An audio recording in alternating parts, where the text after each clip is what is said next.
thousands of feet above the Earth, the common swift enters a thermal current. It eats in the air. It sleeps in the air. It can fly for 10 months straight without ever touching the ground. But this mastery of the sky comes with a terrifying biological reality. If it lands, its highly specialized, atrophied legs cannot easily push it back into the air. You are looking at a profound ecological blueprint for a very specific kind of modern isolation. You are floating thousands of feet above everyone else, completely mastering the wind. But secretly, or perhaps not secretly at all, you are acutely aware that you have forgotten how to land. Clinical observations point toward a severe demographic shift. Nearly 50% of adults today report having 3 or fewer close friends.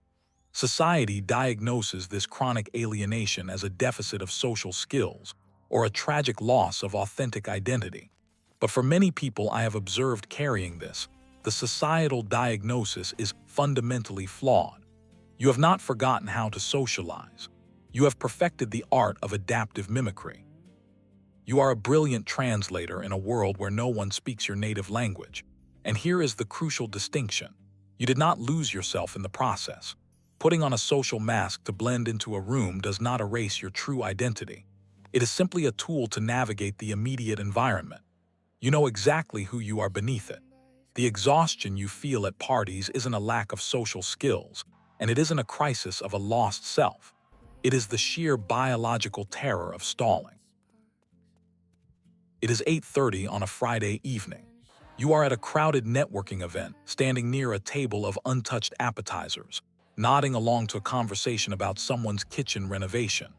You smile, adjust your vocal pitch to match theirs, and excuse yourself to get a drink you do not even want. There is a tight, hollow pressure sitting right behind your ribs. You look toward the exit, calculate the exact minute you can leave without seeming rude, and push the thought away. You are perfectly fine. You are always fine. Which is a rather intense way to experience a Friday night mixer that, in the grand scheme of things, means absolutely nothing. But you know how this goes. You will go home, take off your shoes, and the evening will close just like any other. Your social camouflage acts as frantic flapping. You are constantly engaging in environmental scanning, adjusting your frequency, mirroring their expectations. But the deepest isolation does not come from the mask itself. It comes from how you define your sanctuary. For you, the definition of an inner home is absolute, impenetrable privacy. When a problem arises, even a seemingly unsolvable one, your instinct is not to broadcast it to the room. Your instinct is to incubate it. You swallow the issue, retreat into your own psychological anchor, and resolve it entirely on your own. It is a classified personal secret, and protecting that secret is simply who you are. The people in your life might not be failing to love you. They might just be loving the customized reflection you curated for them, because you have explicitly decided that your internal struggles are not for public consumption. You have engineered a life where no one ever has to worry about you. Studies on early environmental adaptation indicate that when an organism experiences a deep sense of frequency mismatch with its surroundings, its response is not to seek safer ground. It is to stop relying on the ground entirely, which, if you have been living this way, might explain a very specific reality. You learn to read the social weather, adjusting to the thermals of any room you walked into. That was an intelligent adaptation to what was happening back then. But the environment changed. The scanning continues, not because the threat remains, but because you have never asked the internal system to stand down. We often hear that our modern culture of hypermobility, the endless pursuit of the next city, the digital nomad lifestyle, the constant relocation, is the root cause of our collective loneliness. But I suspect that is a misdirection. Prioritizing absolute geographic freedom is not the primary driver of modern isolation. It is merely a passionate desire for a very small fraction of people. The true exile is much quieter, and it happens without ever leaving your hometown. You can have a phone full of contacts, a calendar full of engagements, and still feel completely invisible. Because the isolation is not geographic, it is internal. It is the locked door of your own absolute self-reliance. You are an outsider in your own living room. And I think this is where we completely misunderstand the exhaustion, or rather where the narrative falls short. To stay airborne so effortlessly, you had to develop hollow bones.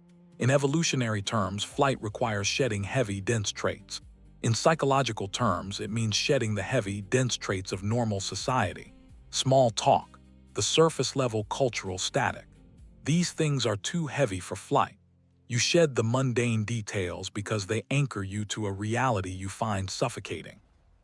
You are isolated because your psychological evolution is highly specialized for deep, abstract altitudes, making you incompatible with the heavy, grounded flock. But here is what I keep wondering about that altitude. What happens when the air gets too thin to breathe? You didn't choose to build this flight response, but you are the only one in a position to notice it running today. That is not a burden. That is actually the only real place this changes. I am aware this is a lot of words to describe what is, at its core, just a very human defense strategy. You are listening to someone talk about why you don't like to talk about this. There is a gentle irony in that, but the strategy has a cost. The exhaustion isn't a lack of social stamina. It is the realization that you have decided that the version of you that requires zero maintenance from others is the only version worth keeping. Dropping the aerodynamics doesn't feel like resting to you. It feels like erasing your own value. That is not independence. That is a story you have been living inside where your needs are a disqualifier for connection. Belonging is the courage to fold your wings. It is the terrifying, restorative act of identifying one safe, localized roost, even if that roost is just your own internal acceptance, and dropping the aerodynamics. If this specific altitude resonates with your own experience, keep it. If it belongs to someone else you know, pass it along silently. The recognition itself is the point. You will probably keep flying tomorrow. Because intellectualizing the sky and bearing weight on the ground require entirely different muscles. But I keep wondering, what would it feel like, specifically, to let someone see you in the one moment you never let anyone see? The sky is endless, but the ground is waiting.